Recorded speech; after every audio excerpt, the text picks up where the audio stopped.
Olá, pessoal, sejam bem-vindos a mais um episódio aqui do Industrialização, podcast que fala do passado, presente e o futuro da indústria. E hoje a gente vai falar de IoT, Internet das Coisas. Será que esse negócio tem futuro? Será que a gente realmente precisa de IoT? Mas eu quero falar mesmo aqui de 5 razões pelas quais o seu projeto de IoT falhou ou pode falhar se você embarcar nessa jornada sem saber muito o que fazer. E a gente vai falar sobre isso depois da vinheta.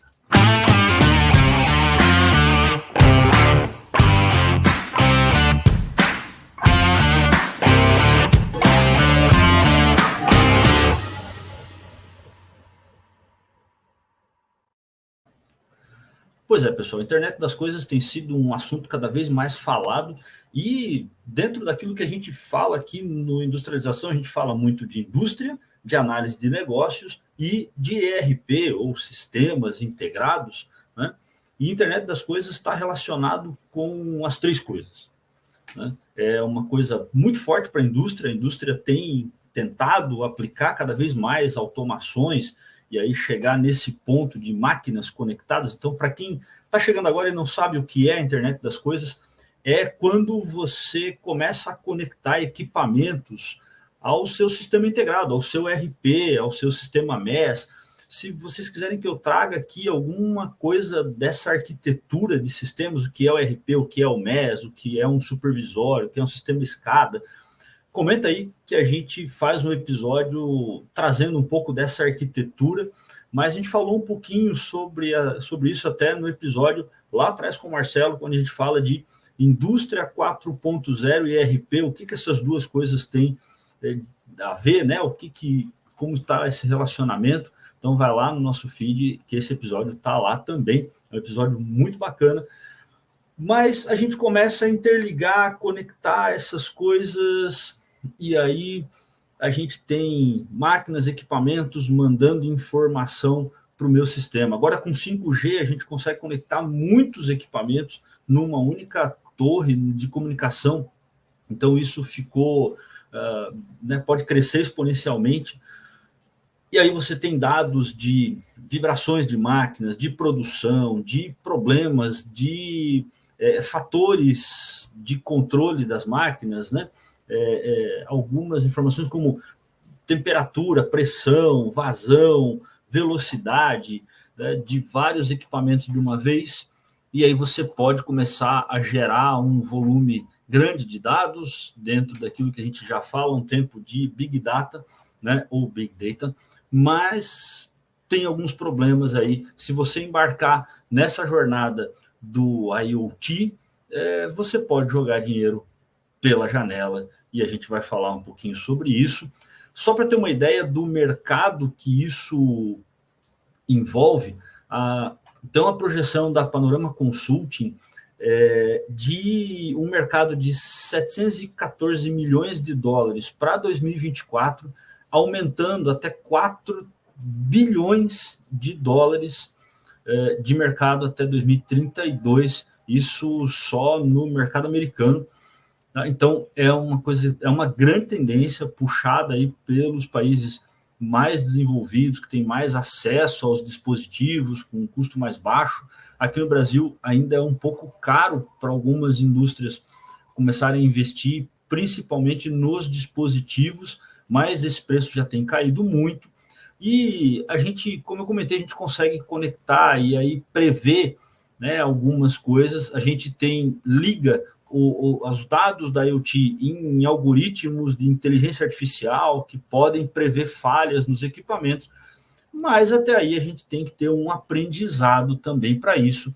E eu vou falar um pouquinho dessas 5 razões de por que o seu projeto da IoT pode falhar, né, se ele não for bem pensado. O primeiro é ter um caso de negócio bem definido. Então, o problema é não ter um caso de negócio, né, definido, ou caso de negócio indefinido. Você compra por comprar, tem aquela pressa de comprar, tem aquela ideia de muitas empresas, primeiro a gente compra, depois a gente aprende a usar, daí a gente vê o que faz com isso, ou por modismo, já que todo mundo está fazendo, eu também vou fazer, já que todo mundo está embarcando nessa jornada aí eu também vou embarcar. Então começa um projeto sem saber muito onde aplicar, aí começa a pensar em benefícios esperados, gasta um valor muito grande e aí não tem retorno. Então, o que você precisa fazer? Precisa olhar para onde você quer medir, porque, querendo ou não,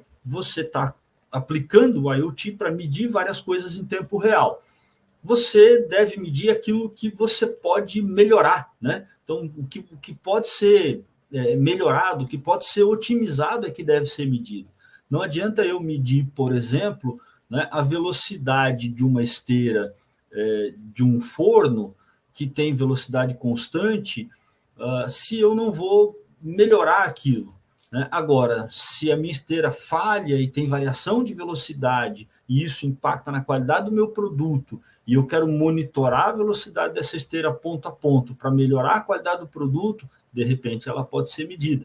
Então, tem muitas coisas que você precisa aplicar aqui agora, análise de negócio, pura e simplesmente para entender onde você deve aplicar a IoT, né, para poder aplicar o seu dinheiro nisso, olhando quanto você vai ter de retorno, ou em dinheiro, quer dizer, ROI, payback, né, os indicadores financeiros, ou não vai ter um retorno em dinheiro propriamente dito, mas vai melhorar a segurança do produto, qualidade intrínseca do produto, né, percepção frente ao meu cliente, e aí isso pode ter um ganho de margem, alguma outra coisa, tá? Então eu posso ter ganhos aí não financeiros nessa aplicação, e aí você aplica a IoT de forma cirúrgica, né, gerando dados. Só que isso pode levar ao segundo problema, ao segundo erro, que é o excesso de dados, né? Então, você tem que olhar muito bem a arquitetura do seu sistema, aonde você vai guardar esses dados. Eu tenho um sistema MES que vai ligar com a IoT, e aí eu vou jogar esses dados no sistema MES, ou vou jogar esses dados direto no ERP, né? Ou vou ligar esses dados lá no WMS. Então, tem que ver a arquitetura do sistema, por quê? Dependendo da arquitetura, dependendo do sistema, quando você começa a acumular um volume muito grande de dados, o sistema pode ficar lento, você pode não ter servidores, bancos de dados que suportam esse volume de dados. Tem que pensar que alguns bancos de dados têm as licenças pagas por volume de dados, então, de repente, se você cresce muito o volume de dados, você vai aumentar muito o custo de manutenção desse banco de dados. Tudo isso tem que ser avaliado. Eu já fui chamado para fazer um trabalho de otimização numa determinada empresa, num processo, porque eles tinham um crescimento de dados muito rápido, né, e eles estavam chegando muito rápido no limite do contrato do banco de dados e eles não queriam, né, ultrapassar ali esse limite, não queriam dobrar o custo de manutenção do banco de dados, até porque os dados que eles estavam coletando não tinham uma utilidade de fato para os processos. Então, a gente fez lá um processo de otimização de várias frentes, de várias coisas, né? Então, quando você coloca, eu posso tomar dados segundo a segundo do meu processo. Será que é necessário segundo a segundo? Ou eu posso pegar uma linha de dado por hora, uma linha de dado cada X minutos? Talvez eu não precise de dados tão precisos, tão acurados dessa forma, né? Então, é um ponto para a gente pensar, esse segundo ponto de excesso de dados e excesso de dados sem utilidade. Cabe aí um bom processo de análise de negócio para entender quais os dados eu vou gerar, com que frequência, qual a quantidade e o que eu vou fazer com essa informação. Outra coisa é aquele mito, né, com relação aos dados, de que os dados vão me dar uma resposta imediata. Não, dados precisam ser analisados para gerar uma resposta. Mas eu vou aplicar inteligência artificial.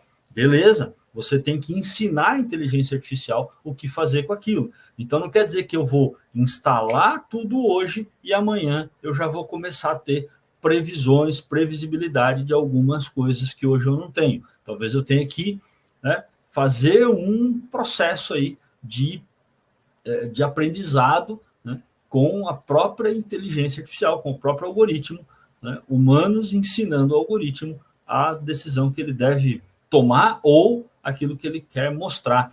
Outro ponto é a arquitetura de rede. Talvez a fábrica esteja num ponto que eu não tenho um bom sinal de internet, e aí eu não posso ter o IoT comunicando em nuvem. Eu tenho que ter aí um sistema, uma arquitetura de edge computing, onde eu tenho um banco de dados local, armazenando os dados enviados pelo dispositivo de IoT e depois descarregando no sistema principal, né, nos momentos onde eu tenho a rede com uma determinada velocidade ali mais estável. Né?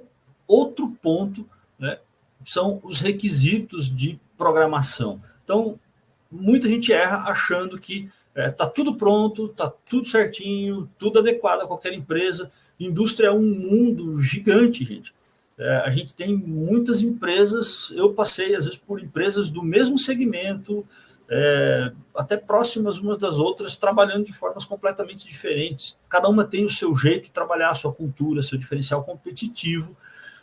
E aí a gente acha que está tudo pronto, que pegar softwares de prateleira para gerenciar esse IoT, está tudo legal, tudo certinho, mas muitas vezes o sistema de IoT depende de configurações, de programações, de parametrizações complexas e que você tem que fazer um trabalho muito forte de análise do processo, de mapeamento do processo, para conseguir fazer a programação disso e as integrações. Então, o dispositivo, muitas vezes, ele tem uma linguagem de programação, tem uma forma de mandar esses dados, aí eu vou conectar ele com o sistema MES, que tem uma outra forma de trabalhar, de tratar os dados, e aí esses dados são tratados aqui, depois eu mando isso de uma forma sintética, normalmente é isso que a gente faz, o MES é mais analítico, o RP mais sintético, e aí eu tenho que decidir qual é o nível de dado, de granularidade de dado que eu vou manter no sistema MES, que eu vou manter no RP, como eu vou transitar esses dados. Isso também depende de muita análise de negócio para que você faça as tecnologias conversarem entre si, respeitando as necessidades do meu processo. Né? O quarto item é a necessidade, às vezes, de operar 24 horas por dia. Os dispositivos, se você define que ele vai coletar dados de hora em hora e a minha empresa trabalha, né, as minhas máquinas, meus equipamentos trabalham 24 horas por dia, isso tem que estar funcionando 24 horas por dia, porque se eu tiver dados incompletos, eu não consigo gravar os dados durante a noite, durante X período do dia. Talvez ali esteja uma informação importante, você vai tomar decisões com dados incompletos, e aí os dados podem estar te falando alguma coisa, né, de forma incompleta, e você toma decisões erradas, né, com relação às melhorias de processo. Tá? Então, é importante que eu consiga operar os dispositivos, que eles não parem o meu equipamento quando eles tiverem algum problema, né, que eu já vi alguns projetos de IoT onde eu quero uma decisão aqui que se o dispositivo identificar tal coisa para a máquina automaticamente. Né? E aí eu tenho uma falha de comunicação, de rede, qualquer outra falha e para a máquina. E uma parada de máquina pode ser um prejuízo muito grande, uma parada de linha de produção pode ser um prejuízo muito grande. Então eu tenho que ver muito bem o que eu quero fazer de automação, ou só uma informação para que as pessoas tomem decisões, né, apoio à decisão, ou se o meu dispositivo vai conectar em sistemas que vão tomar decisões automaticamente. Tá? Isso pode gerar mais prejuízo do que benefício se não for muito bem analisado, se não for muito bem feito aí na sua indústria. E o quinto motivo, né, o quinto erro grande dos sistemas de IoT, isso a gente já vê desde as automações básicas, né, é um erro muito grande, é uma coisa que tem sido muito pensada pela indústria 5.0.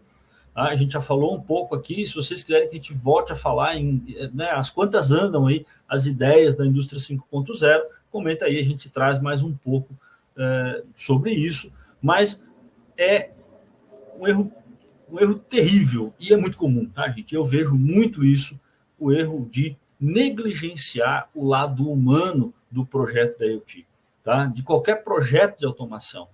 Eu continuarei tendo pessoas trabalhando dentro da minha fábrica, eu continuarei tendo pessoas interagindo com os equipamentos, com os sistemas e com o dispositivo de IoT. O dispositivo ele pode enxergar várias coisas. Eu tenho inteligências artificiais que podem enxergar, podem avaliar várias coisas, mas é impossível prever e programar, né, no sistema, na IA, todas as respostas para cada resultado. É impossível. Né? Então, eu tenho que ter pessoas supervisionando, e aí aquela ideia de que eu vou colocar IoT, aí eu dispenso a pessoa que mede, é muito errada, é uma ideia muito ruim. Né? Calcular payback, que é o retorno do investimento, calcular a ROI, né? Que é o quanto você vai retornar, e o payback, que é o tempo que você vai retornar, somente com a redução de pessoas, aquilo que a gente chama de redução de headcount, né? Eu vou pegar esse equipamento, vou mandar a gente embora amanhã, pode ser um erro assim, fatal, isso pode gerar prejuízos enormes, porque você está tirando o conhecimento da tua fábrica. O operador, né, as pessoas que estão na fábrica, eles conhecem muito daquilo ali. Então, você vai investir em IoT e eles vão interagir. Na verdade, a ideia do IoT para muitas coisas é fazer as pessoas trabalharem melhor, com mais informações, com informações mais... com uma granularidade melhor e com um grau de acuracidade cada vez melhor, né? Muitas vezes a gente tem esse mito também da acuracidade top ali, né? E não é assim.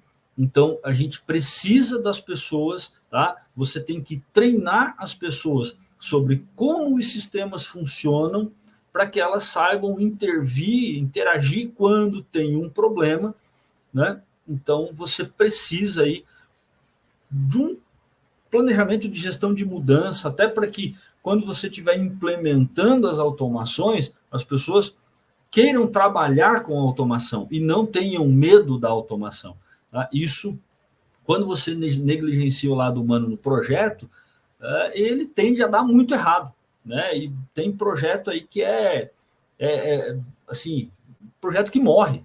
Né? E o investimento vai todo por água abaixo, porque você precisa das pessoas e as pessoas têm medo da automação. Elas têm medo que aquele dado, aquela informação obtida automaticamente vá revelar ineficiências do trabalho delas, né? Quando, na verdade, você quer essa informação para ajudá-las a trabalhar melhor, para ajudá-las a ter uma produtividade maior. Então, coloque as pessoas no centro das decisões e do projeto. Para isso, é muito importante um trabalho forte de HCM, do Human Change Management, né, da gestão de mudança, tá? Se vocês quiserem que a gente fale um pouquinho sobre isso aqui, a gente fala em algum episódio especificamente sobre o HCM BOK, né? Eu já falei um pouquinho sobre os BOKs, né, no episódio sobre conhecimento, sobre como começar, tá? E o HCM BOK é muito importante num projeto desse de IoT.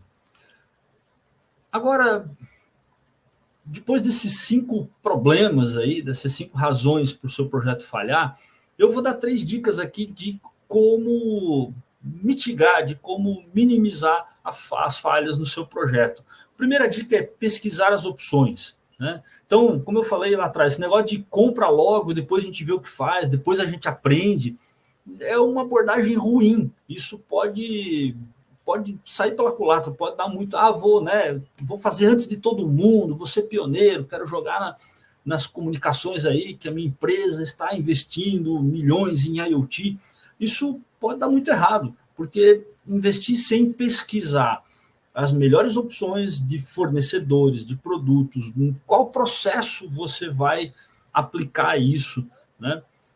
Pode dar muito errado. Então, tira um tempo para pesquisar tanto as opções, né, quanto onde você vai fazer isso. Talvez uma consultoria aplicada a isso, para ajudar você a mapear os processos, a mapear as oportunidades de aplicação de IoT, para depois ver quais as opções de produtos e dispositivos, tanto hardware quanto software, né, o custo de cada coisa, e aí sim fazer um projeto bem dirigido, um projeto bem aplicado, né? Segunda dica é aceitar algum grau de falha. Ah, mas eu vou ter dispositivos modernos, de alta tecnologia, medindo, e aí os meus dados vão ser 99,9% de acuracidade. Aí, quando você começa a identificar dados com 10%, 15% de margem de erro, você simplesmente abandona, porque o seu controle manual era mais preciso. Ao invés de olhar, né, fazer uma análise de causa raiz para entender o porquê daquela diferença, o porquê daquela falta de acuracidade, né? E aí começar a melhorar a acuracidade ao longo do tempo. Nada nasce perfeito, aliás, nada fica 100% perfeito jamais.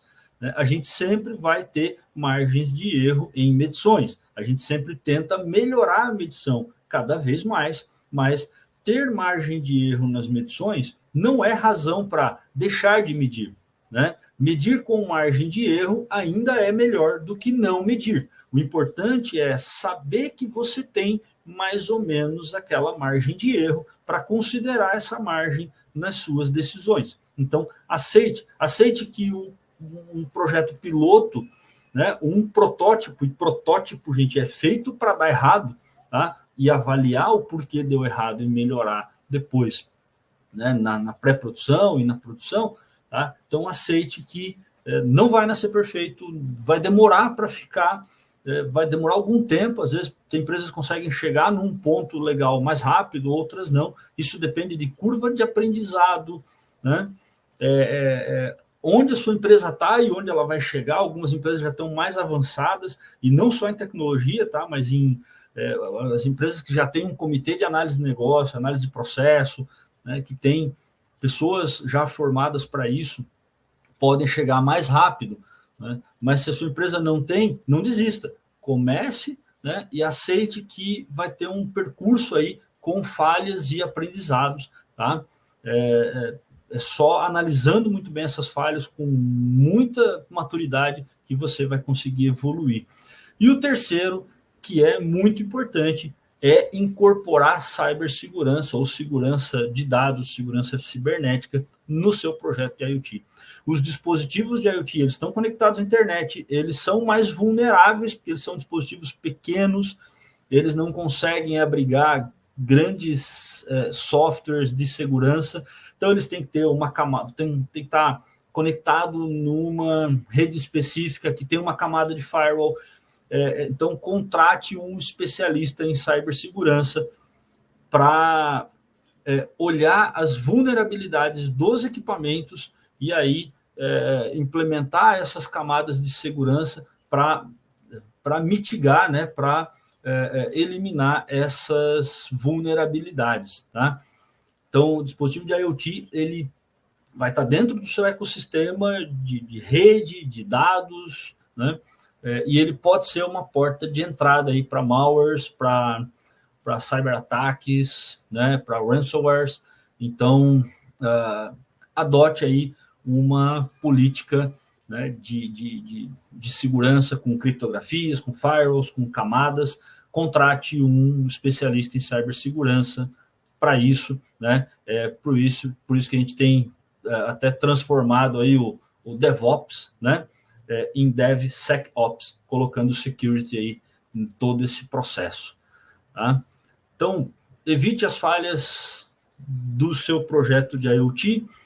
Se você quiser que a gente fale um pouquinho mais sobre essas coisas, se tem algum assunto que ficou abordado aqui muito superficialmente, se vocês quiserem que a gente se aprofunde em algum dos assuntos, comenta aí, curte o vídeo, compartilha e vem com a gente para saber mais sobre como automatizar, como melhorar, como elevar aí a maturidade da sua empresa, da sua indústria e rumo aí à indústria 4.0, indústria 5.0. Às vezes a gente acha que está na 2, 3.0, já estão falando de 5.0. Será que eu consigo chegar lá?